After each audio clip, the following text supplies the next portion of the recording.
Recent news has reminded me why I fell in love with solution-focused brief therapy and why I still love solution-focused brief therapy and why I still practice solution-focused brief therapy with the enthusiasm and passion that I do. But in order to understand that, I want to take you back to the very beginning of my career. Because, way back then, what got me into this field and what really got me enthused was I wanted to be a really good and effective therapist. And I was working in a place and being educated in an environment where problem-focused types of therapy were the dominant ways of doing this work, most predominantly cognitive behavioral therapy, CBT. And I got trained to do CBT, and I worked really hard to be the very best cognitive behavioral therapist I could be. I wanted to learn how to do a really good assessment that would target and help me understand the client problems and the symptoms, help me be really good at diagnosing so that I could develop an intervention that would make a difference in the client's life. The reason I thought that way is because I was working in that environment and people were telling me that the type of therapy you needed to do was CBT because CBT is the one that research says is effective. So I bought into that and I tried as hard as I could to be the best cognitive behavioral therapist I could be. But then I learned an incredibly valuable lesson from my clients. What I learned was no matter how hard I worked, no matter how hard I tried to understand my client experience and develop an intervention that would make a difference for them, I just couldn't. I couldn't understand what it's like to be that person with that problem. I also learned that no matter how much I tried to develop an intervention that make a difference in my client's life, that people didn't always respond well to being told what to do. And it led to me having a bunch of problems getting stuck in therapy. And I'm sure if you watch this video, some of this might sound familiar to you. But back then I would do therapy with a family or a couple and using CBT. And I would say, so after sitting with you and talking to you, here's what I think you should do.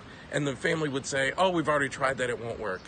Or, I don't think we're going to be able to do that for these reasons. So we had all these barriers. And I remember going to my supervision meetings and my supervisor would tell me you have to talk about objections to barriers to help them overcome those barriers. And it was all about trying to get clients to comply. And then I met solution-focused brief therapy and I learned about this process that invited the clients to tell me what they wanted. And then it's my job to ask them questions to help them achieve that. So it's my job to involve them in the process. In fact, to be led by them in the process. And then all of those things went away. I used to be so frustrated when I was doing cognitive behavioral therapy because I would tell these clients to do these things that I thought were really good ideas that make a difference in their life. And they'd come back for a follow-up session and they'd tell me I forgot what we were supposed to talk, what we were supposed to do, or I can't remember what the assignment was. And then I switched to involving people in the process.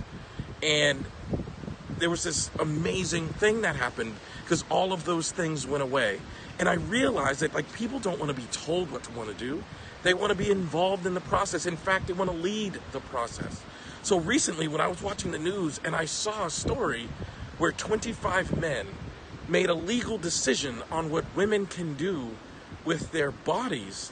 And there was this huge uproar in the news and on social media and people I'm on Facebook and I'm seeing people I'm friends with that don't understand why there's so much rage. And I just want to say because women didn't have a seat at that table. 25 men made a decision on what women could do with their bodies and there was no woman involved in that law being passed. And it makes me realize wow, this solution-focused stuff is so important and probably has ramifications far beyond the therapy realm. But I'm not sure that people really understand how important representation is. And representation in a dignified way, where we need to let people lead the conversation that are relevant to the conversation, instead of us trying to understand their process and develop an intervention that will make a difference in their lives. I think society would be better served if we were operating with that premise. And I think maybe asking people what are your best hopes from this thing is a much more important question than just doing it in therapy. So I hope that somebody would watch this video and just take this lesson away that if you want to make a difference in the world, if you want to make a difference for people, we have to be led by the people that are relevant to the problem. We have to be led by the people that are relevant to the topic and not try to fix things for them, because people don't want to be fixed. They want to be leaders. So I hope that as a society we can do better than that. And I hope that you guys watching this will understand that asking about the desired outcome is so important, that we need to understand the process far beyond therapy, because involving people is how change actually happens. So thank you for watching this video. Really sensitive topic, but I really appreciate you took the time to watch it.